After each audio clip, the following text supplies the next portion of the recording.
I denne video vil jeg vise, hvordan man kan lave en router på en server 2022 og vise, hvordan man kan route ud fra en anden server i sit interne netværk. Man skal have 2 netkort på denne maskine, man bruger. I vores tilfælde er det 2 interne netkort, jeg bare har, så demonstrerer jeg bare, hvordan det virker.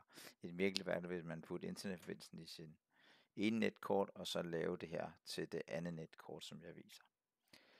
Det første jeg gør, det er at starte med at vise, hvad der skal installeres for, at det her kommer til at virke på selve router-serveren.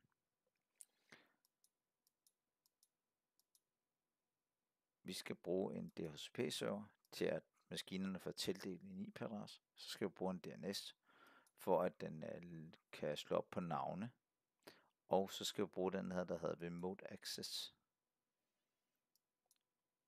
Og det er sådan set det. Så kommer der noget her, når vi lige klikker næste gang her. Der skal vi bruge de 2 øverste, for at kunne lave det, vi skal bruge. Og siger vi next. Så laver den en webserver, som vi slår fra her bagefter. Det viser jeg. Men nu går jeg i gang med at installere. Og så imens den lige installerer, så kan jeg lige give min maskine med 2 netkort. Det ene netkort en fast IP-adresse. Og i vores tilfælde er det her det, der har internetforbindelse, som er vores fiktive internetforbindelse.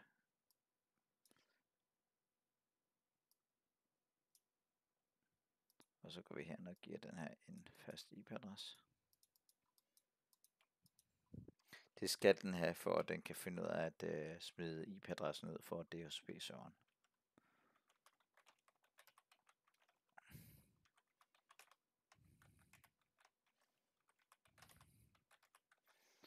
Og jeg laver en DNS på min webserver, jeg viser jer om et øjeblik, jeg laver.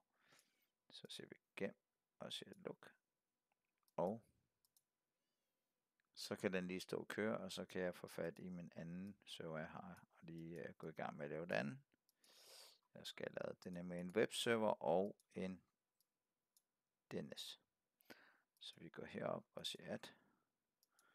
Og siger next, next, next. Og det er bare at sætte de her 2 hakker. Sådan her og sådan her. Og sige next, next, next, next. Og imens den installerer, så kan vi gå ind og sætte en fast IP-adresse. Jeg vil selvfølgelig anbefale, at man starter med at sætte en fast IP-adresse, fordi det er klart det bedste. Men nu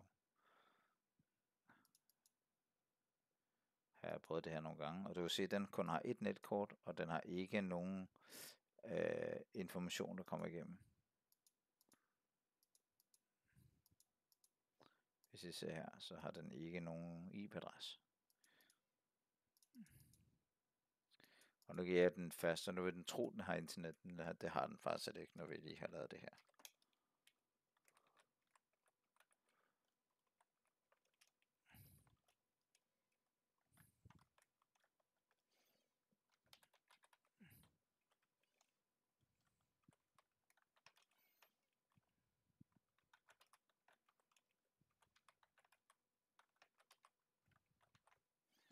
Sådan der.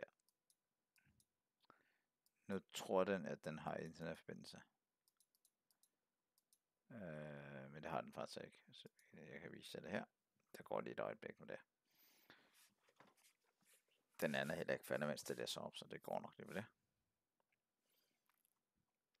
Jeg har faktisk også en Windows-maskine, som vi skal prøve at give internet, når vi kommer så langt. Som er også på det her interne netkort, jeg har lavet.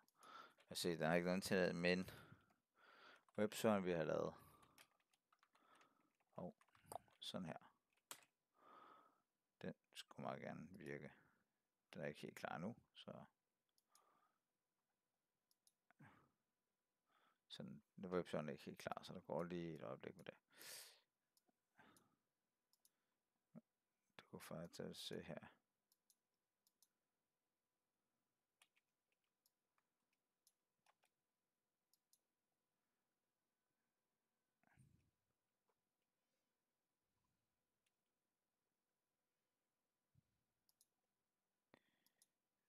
Godt. Mit internetkort har den her adresse. Der kommer ikke noget frem lige nu, men det går der lige om et øjeblik, når den er færdig med at installere. Jeg går ind og finder min Windows-maskine, jeg har lige her.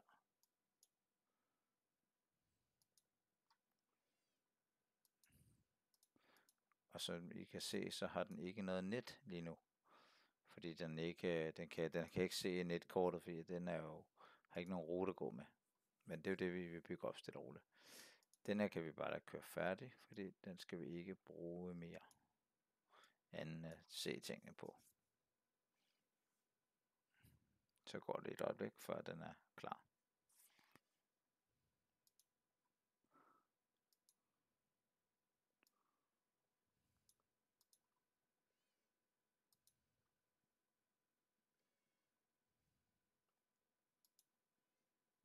Så kan jeg lige forberede den her imens.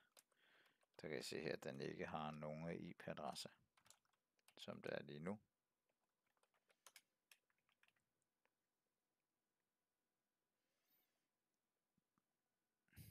Og det går godt, at man lige skal ind og genstarte netkortet og genstarte computeren for at få det til at du første gang. Se, når jeg er færdig med at installere, så ser vi close. Og så det første vi gør, det er at lave en DHCP-server. Sådan der. Og tools. DHCP. Og får der den hoved og højre klikker på den her. Nyt scope.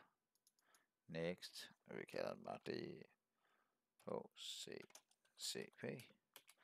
Det er faktisk ikke så vigtigt. Og så starter vi med vores IP-adresse, som i det her tilfælde er 10. Og vi skal lige starte på en 5'er, fordi vi har brugt de første 3. Og hvis det er, man kvarer sig med det, først 2 faktisk, så vil den sige bad IP-adresse. Det vil vi gerne undgå. Og så siger vi bare 25. Det er ikke så vigtigt i det her tilfælde. Og så lader vi bare det her være som standard. Det er kun hvis man har nogen, man vil spærre for. Der kommer reelt set sætte dem ind, man vil spærre for. Det gider jeg ikke gøre det her tilfælde. Og så har vi lige siden det 8 dage. Der kan man godt sætte ned til 8 timer normalvis, men det lader bare være. Og vi vil gerne oprette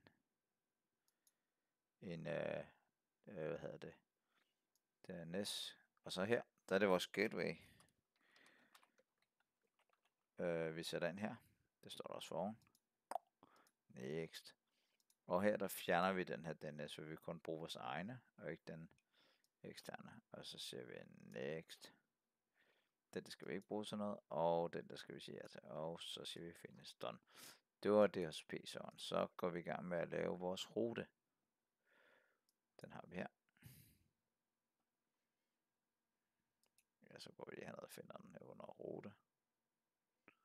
Den har vi der. Ej, det var forkert. Det var sgu vigtigt. Sådan der.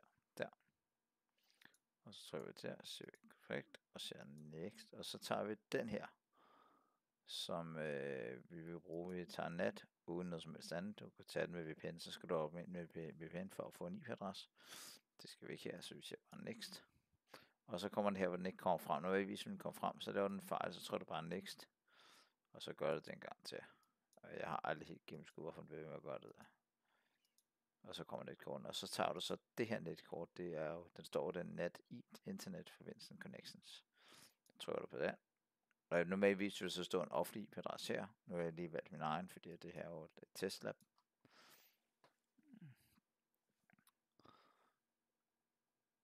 Og så står den tænker lidt.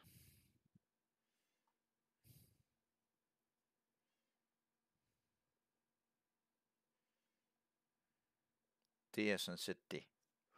Så kan vi lige kigge om vi kan lige gå ind her og så genstarte netkortet og håbe på det nok. Det er ikke sikkert, det kan være, at vi skal hvad hedder det?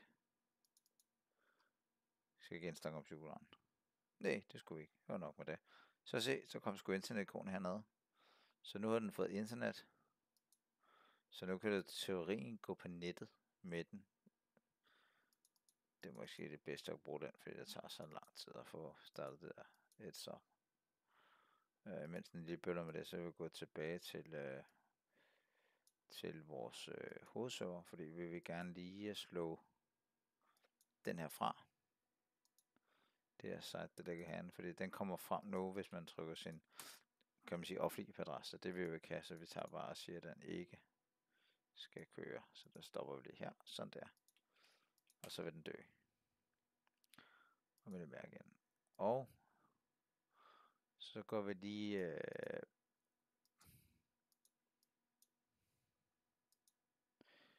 Så vil de prøve bare noget. Se, så finder den Google, og det virker bare som om man er på nettet.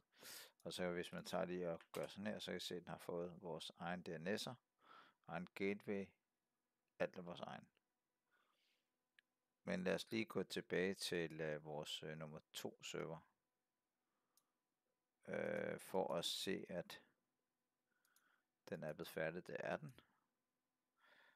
Så kan vi prøve at tage vores testmaskine, vi havde før, og skrive vores webservers IP-adresse ind.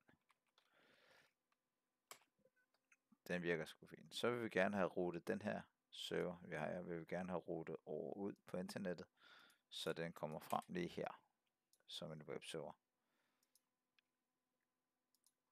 Så det gør vi, at vi tager vores, den der ned, og vi lukker. Så har vi den her. Vi kan lige gøre den rigtig vej, så folk kan se på at se det. Der tager vi den, og så folder vi den her ud, og så går vi ned på IP-adresse 4. Så tager vi nat, og så højreklikker vi på vores interne netkort, og siger POTI, og så tager vi den her over. Og så kan man vælge faktisk at adde med port og adresse og udeport, altså det er 8080 begge to. Men der er faktisk også nogle valgmuligheder ligesom på en rigtig router. Og vi vælger så her bare at sige, webserver, og så siger vi 10.10.10, og så hedder den så 2.